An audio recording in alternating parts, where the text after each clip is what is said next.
place where I'm sitting is a sort of attic. It's a place where tomatoes are dried and stored, all the fruits, maize, corn, wheat are kept. Most of it was empty when I came, so that I had the whole of it. It was large. I used to sleep up here very often, and I also used to spend the mornings reading. It was a wonderful view over the whole of the village and over the distant mountains. It was a perfect place for peace, tranquility, meditation.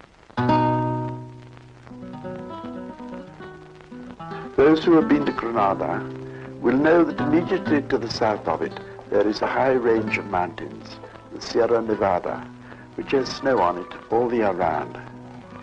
On the other side of these mountains, between them and the sea, lies a stretch of country, well watered and planted with villages, which is known as the ALpujarra. It was a broken, barren country, burnt a pale gold by the sun, and spotted with irregular patches of oak scrub and dry thistle stalks.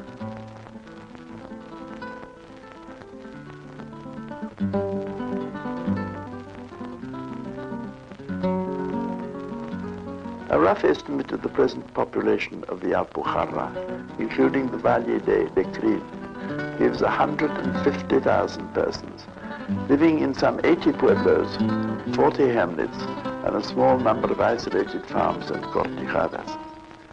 This population has been kept fairly constant since 1870 by periodic emigrations to South America.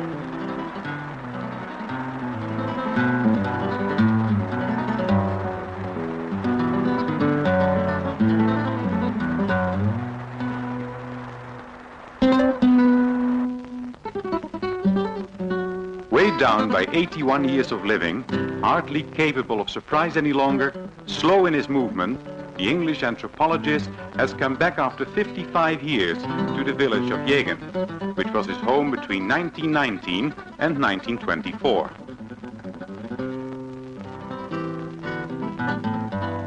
Compared to its neighbors, Val or Mithina, the geographical characteristic of Yegen was its airy situation. Jutting out a little from the mountain and lying, its height above the sea was 4,000 feet, between the orange and the chestnut zones.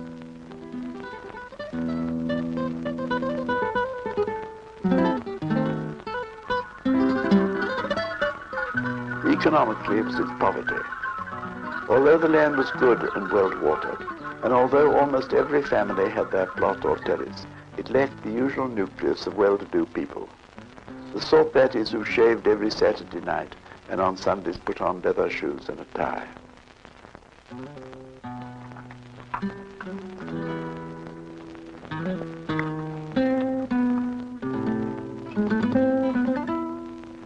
For the same reason, it lacked the occasional big house with its tiled roof or walls of brick. All its architecture was primitive and Berber.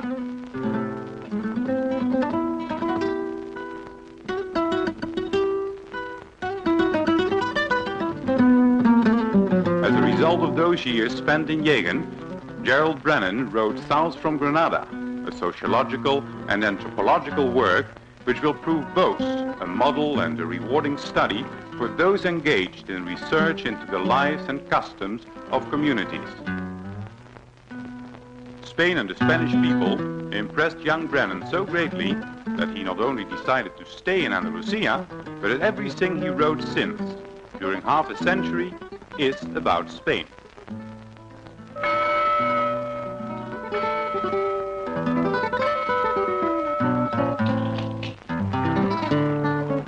The Spanish Labyrinth, The Face of Spain, the literature of the Spanish people, and his autobiography, recently published under the title of A Life of One's Own, show tremendous efforts made by a non-Spanish author to understand the soul of one of the most contradictory and paradoxical people of Europe.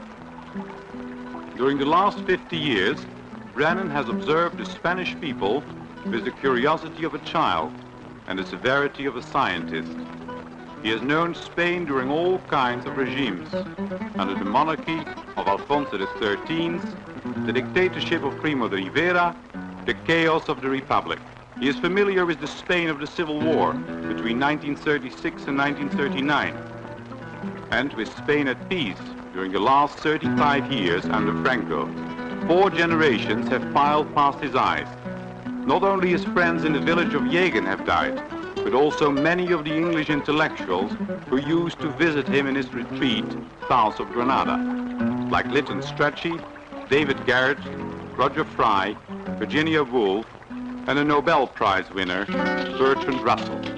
Though the streets remain the same as ever, the water that used to move the mill and the people who live in Yegen now are not those of long ago.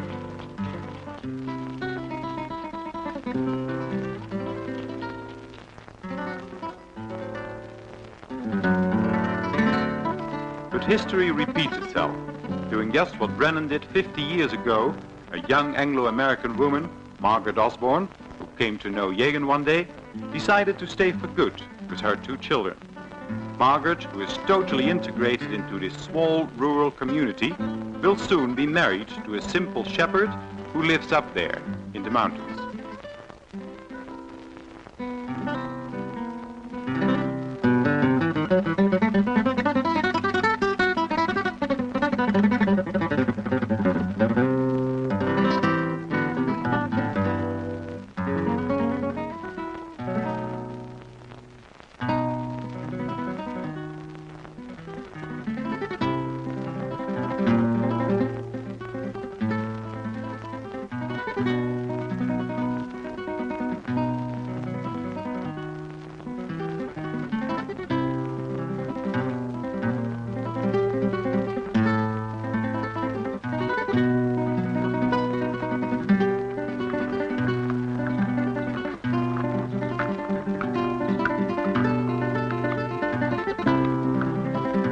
After deserting the lost generation of the 60s, Margaret has found her community, and at Kathmandu, in Yegen.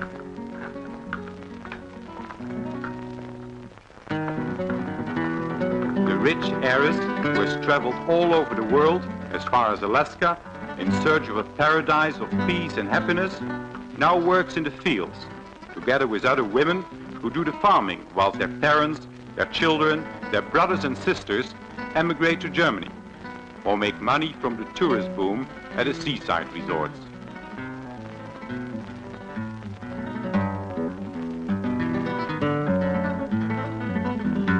No different from elsewhere, Spain sees her people leave the country for the city, and just like all the rest of the women, Margaret has to work hard. She does not mind, because in Yegen, far from the Spain of the sophisticated seaside, the motorways and industrial development, Margaret has learned how to smile, while her hands are gradually covered with calluses.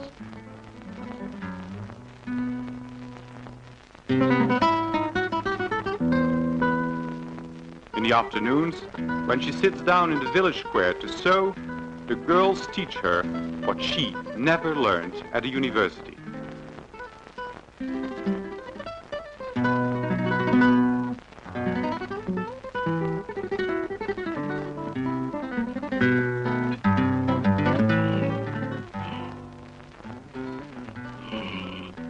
The story of this compatriot of his, who followed his path 50 years later, did surprise Gerald Brenan, though he knows perfectly well how difficult it is to resist the charm of a village in which, at the height of the 20th century, the rites and customs are like those that date back to long ago, and where everything evokes past cultures and other civilizations.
Well, Margaret, I'm very surprised to come here and find you, a young English and American girl, doing exactly what I did 50 years or more than 50 years ago.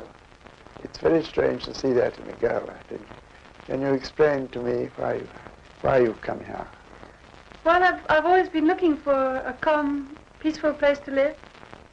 I've been in Italy in a small village also, but when I came here, first the landscape captivated me, and then the village itself, its people, were very, very friendly, and also the faithfulness that there is in the village.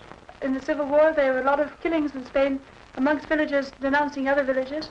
None of that occurred here. No. It's all like one great big happy family. Yes. And that's why I like it so much.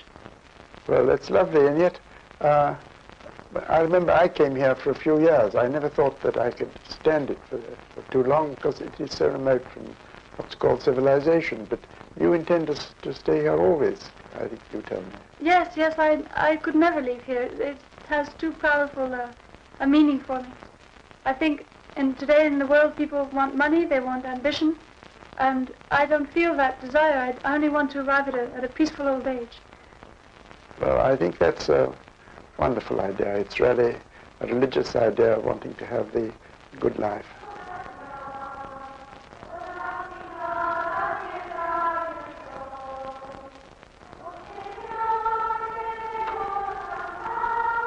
Where one noticed the laxity was at Sunday morning Mass. The women, wearing either black mantillas or head handkerchiefs, would fill up the front of the church, while at the back stood a group of men who talked and chatted and occasionally even smoked during the service. Other men stood in the square outside and considered that they had heard Mass if they had merely looked through the door and crossed themselves when they heard the bell for the elevation. Dogs ran in and out, children played, and there was a general atmosphere of indifference.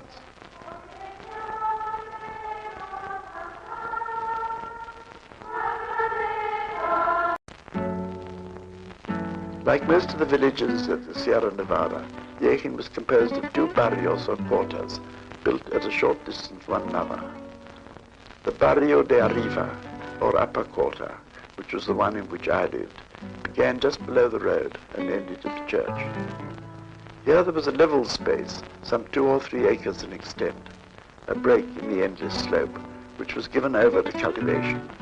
And immediately below that, the Barrio de Abajo, or lower quarter, began. The extraordinarily strong feelings of attachment which Spaniards have to their native place showed themselves even in the case of these barrios. But although there was no difference in their social composition, there was a decided feeling of rivalry between them. People made their friends chiefly in the one in which they lived, and if they had to move house, avoided settling in the other.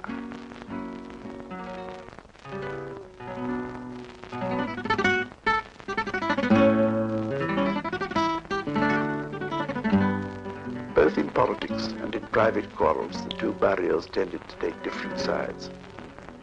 But since there were no obstacles to intermarriage, the feeling never went very deep, and did not, of course, compare with the gulf that divided one pueblo or village from another.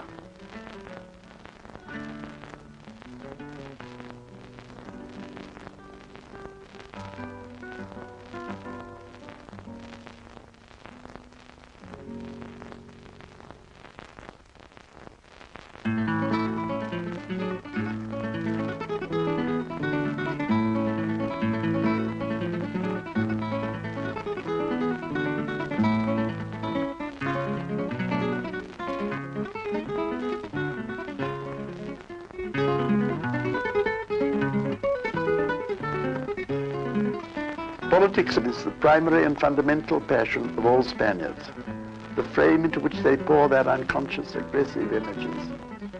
Love is quite unable to compete with it, and in fact has never done so in any age of Spanish history. It is for this reason that the ages of love in Spain have always been the ages of political stagnation and oppression. Every dictatorship is born under the sign of Venus, and those winged patent leather hats of the civil guard that shine so brightly in the sun are, as any 16th century poet would have seen, las alas de Cupido.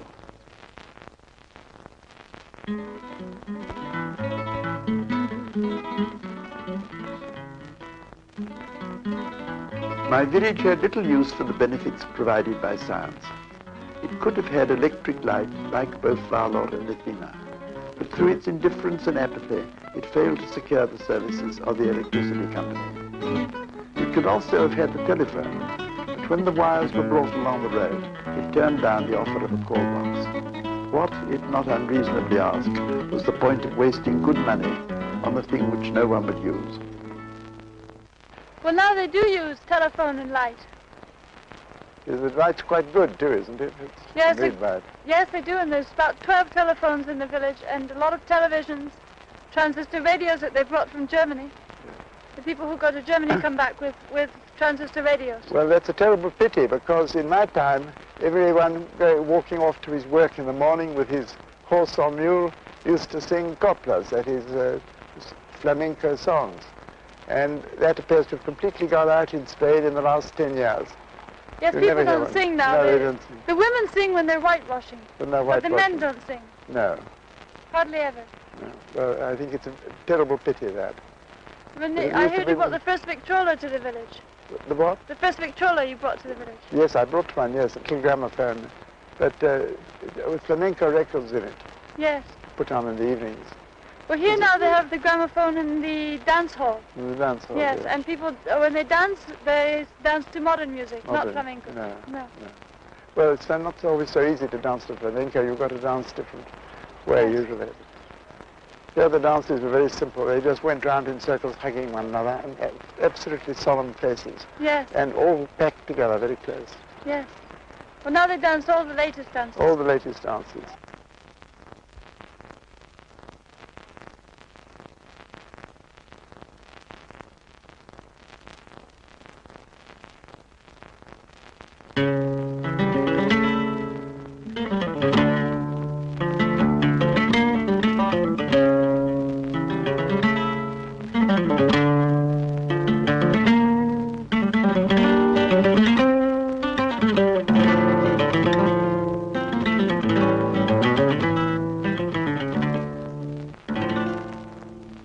This is the house where I spent 5 or 6 of the best years of my life. I had a long search for it. I came walking on foot from Granada and visiting every village on the way, several hundred miles. And I at last found a house that was free, it was empty, and it was not too expensive.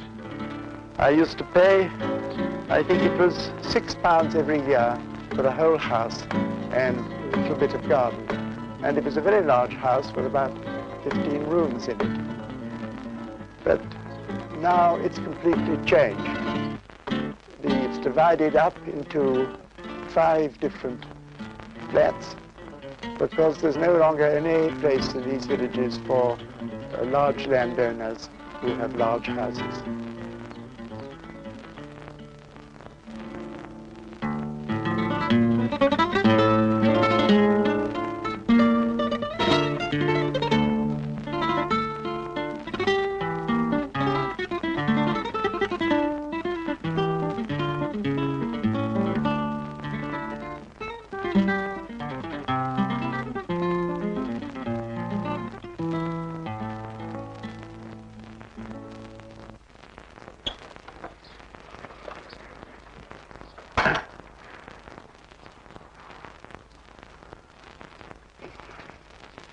This is the patio of the house where I lived for so many years.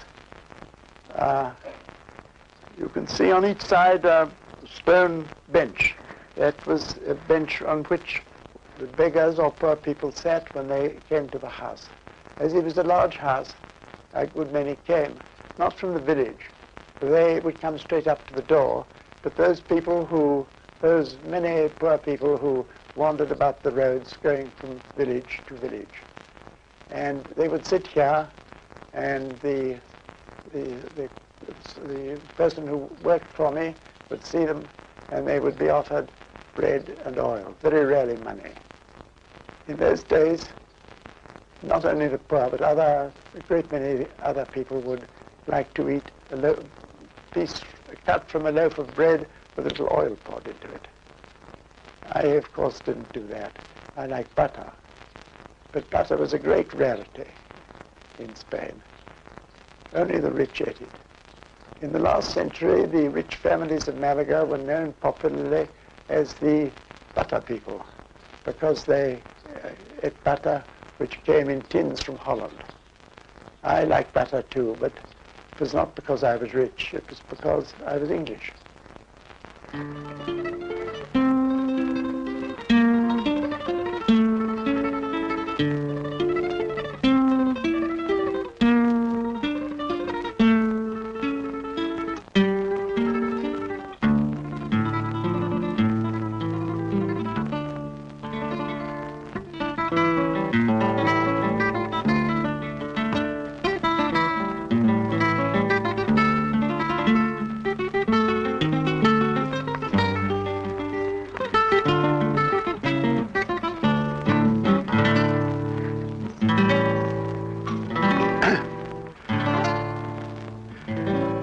As you see, this house was not very luxurious, yet it belonged to the richest man in the village, you might call the boss of the village, very different to the bosses or caciques whom one reads about in the big cities.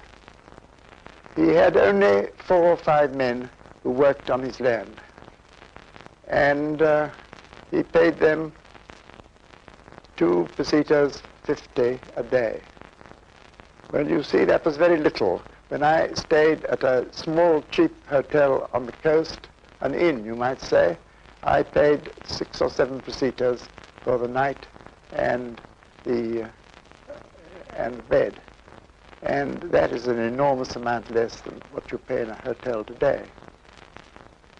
But the rich man of this village, the owner of this house, had 2 luxuries.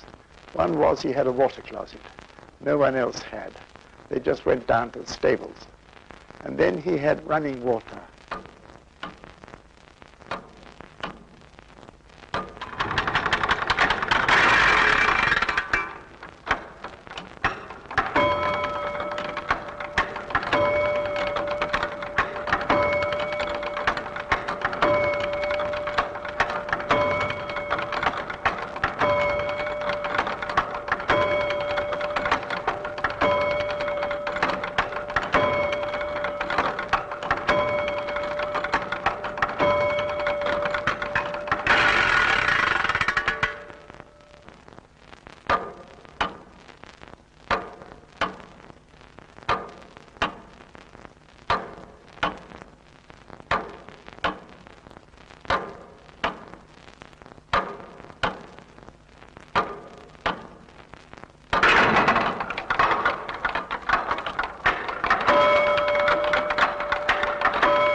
Brenan has found himself in his village south from Granada, where time seemed to have stood still.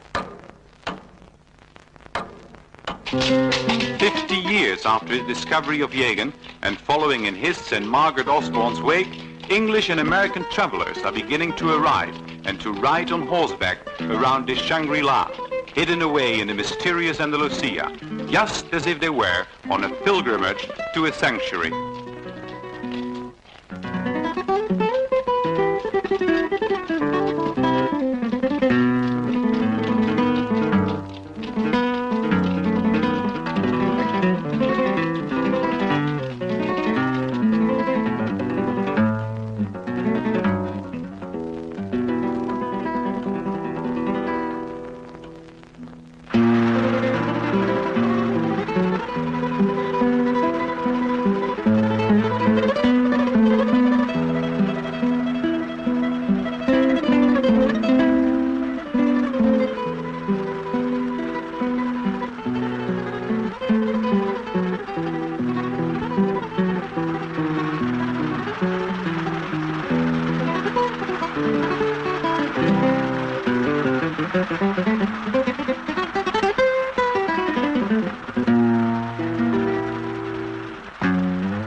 The Spaniard respects his animals and shows great patience with them.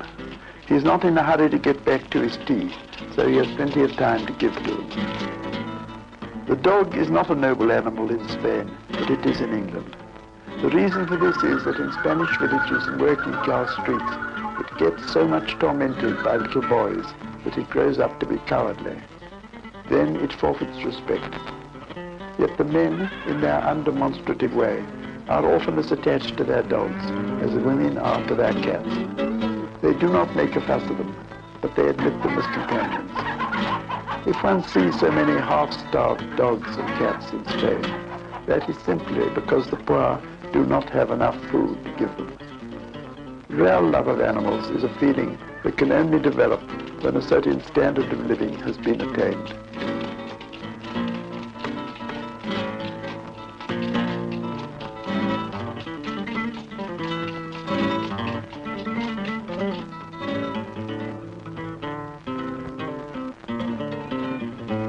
I think that what I said in my book about the treatment of animals in the south of Spain is changing very rapidly. That is because people have got more means, more money, and can feed them better, and also because they take more interest in them.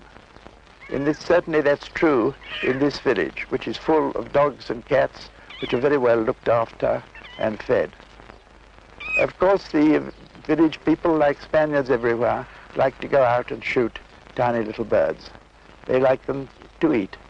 They season their food. But there are certain birds they never shoot. They don't touch swallows or nightingales. I was rather moved to see that there are a great many nightingales, I should say, all around Yegen. I was moved to see that one, which I had known before particularly well, was still there, still at the same tree, in the same place, with its nest in the brambles at the foot of the tree.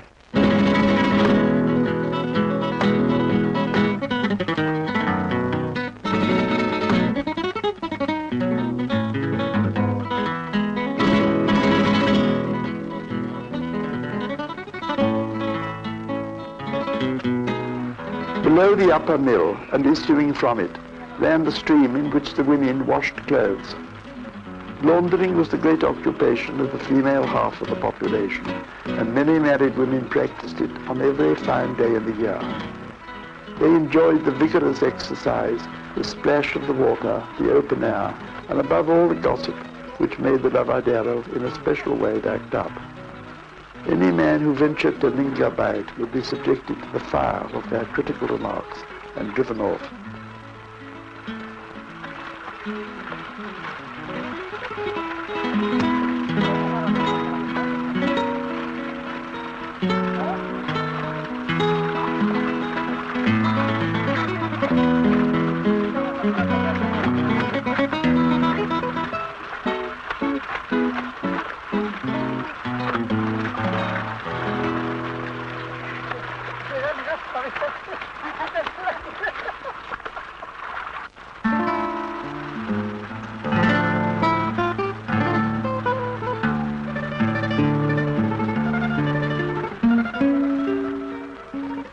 We possessed the finest spring of water in the country.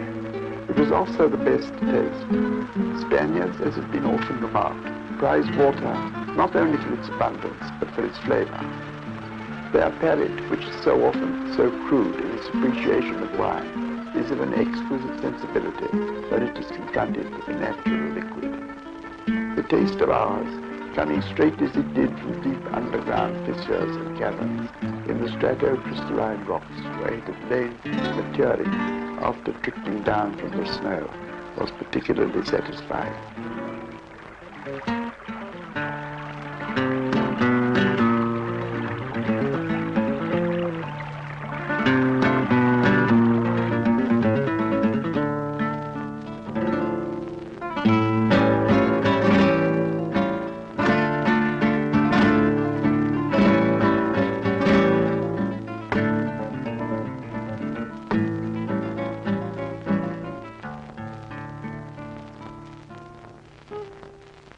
Well, things are still the same. It's still very monotonous, the food here. We have rabbits and chickens that we kill, and fish comes about 2 or 3 times a week. But mostly we just eat beans and what comes from what we get each season from the fields. The water is very good for cooking here. It's good for cooking. Very good, yeah. It's good for drinking too. It's very good water. When I lived here before, I drank water, but now I've become a wine drinker and I don't care for it anymore. When I first came here, I couldn't distinguish between the different kinds of water, but I can now. Yes. I can distinguish between our village water and the water of the next villages. Well, you're really becoming completely Spanish. You see, that's wonderful, I think. Yeah. The water is very good. Yes. One of my principal amusements lay in giving dances. There are no sleepy little villages in Andalusia, and except in August, when the men were out threshing all night, there were dances in one house or another every week. Those I gave were popular because my house was a large one. All I had to do was to buy a bottle of anise and a packet of tobacco and arrange for a lutist and a couple of guitarists to come in. Invitations would go out to a few families, and then as the music struck up and those inviting, reiterating chords floated through the air, the girls, accompanied by their mothers or married sisters, would begin to arrive. No one could be excluded. The front door had to stand ajar, so that before long, perhaps 100 people would have pushed their way in.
Ahora van a salir los chicos ahorita. ¿Recuerda algunas canciones de las de antes? Mr. Brenan, is when you talk in your book about the mesa camilla. Well, you see, this is what's called a mesa camilla here. It's a round wooden table with very long skirts, and at the bottom of it, there's a charcoal brazier. That was, say, nowadays they have electric braziers. But my idea was a bit fantastic. I suggested that when in the 17th century this table began to be used, it really led in many ways to the decadence of Spain at that time. The whole family would crowd round it, perhaps 5 or 6 people, but more likely about 10 or 15. Children and young people and fathers and mothers and grandmothers, and they'd all sit huddled there looking towards one another, sometimes playing cards, but always stuck like that, and in this kind of freezing of the family in this way. And it made Spaniards turn inwards into family life instead of outwards towards work and the world and life and so on. The only people it benefited were the young engaged couples, the novios, because they, of course, could put their hands under the skirts of the table and hold hands or something of that sort under it. Otherwise, they never had a chance of touching one another or even of talking to one another in private. Yes, well, that's still true today, about the novios. The novios. Yes, there's a certain more liberty because now young men marry to other villages, Yes. Instead of just in the village. Yes. But generally, even if they've been several years working in foreign places, they usually come back to marry within this region. They never hardly ever married foreign people. And now they're allowed to walk up and down the road alone, aren't they? Yes, they do. But then everybody else is walking up and down the road also, too, so they never really are alone. Never really alone. Well, that's changing very fast in the rest of Spain, I think, but this is a very old-fashioned village. This is very old customs. Very traditional, yes. Yes, very traditional.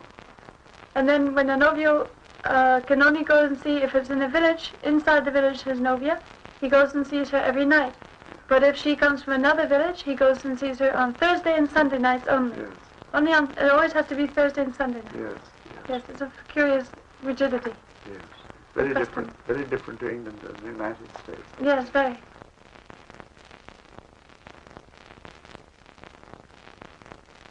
The first thing that comes to my mind when I think of Virginia as she was in those days, and particularly as I saw her in the quiet seclusion of my house, is her beauty.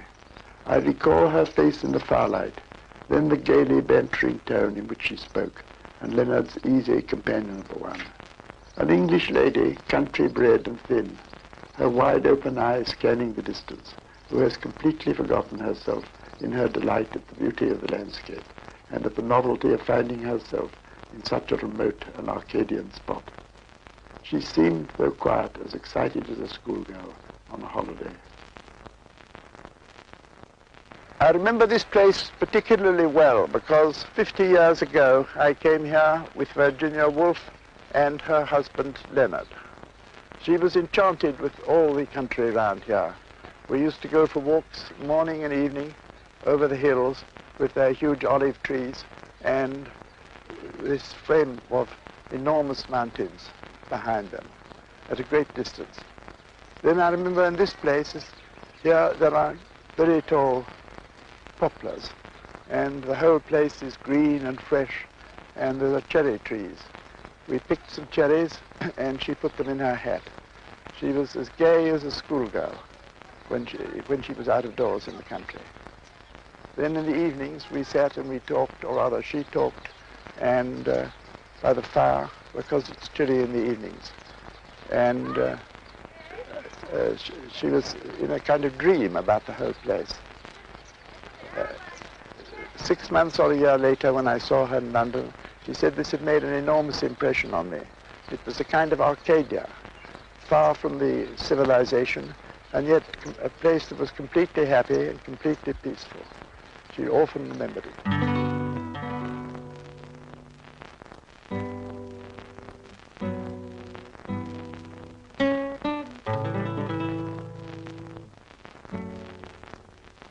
More shocking to my mind than the private failings of our priests was the condition of the cemetery.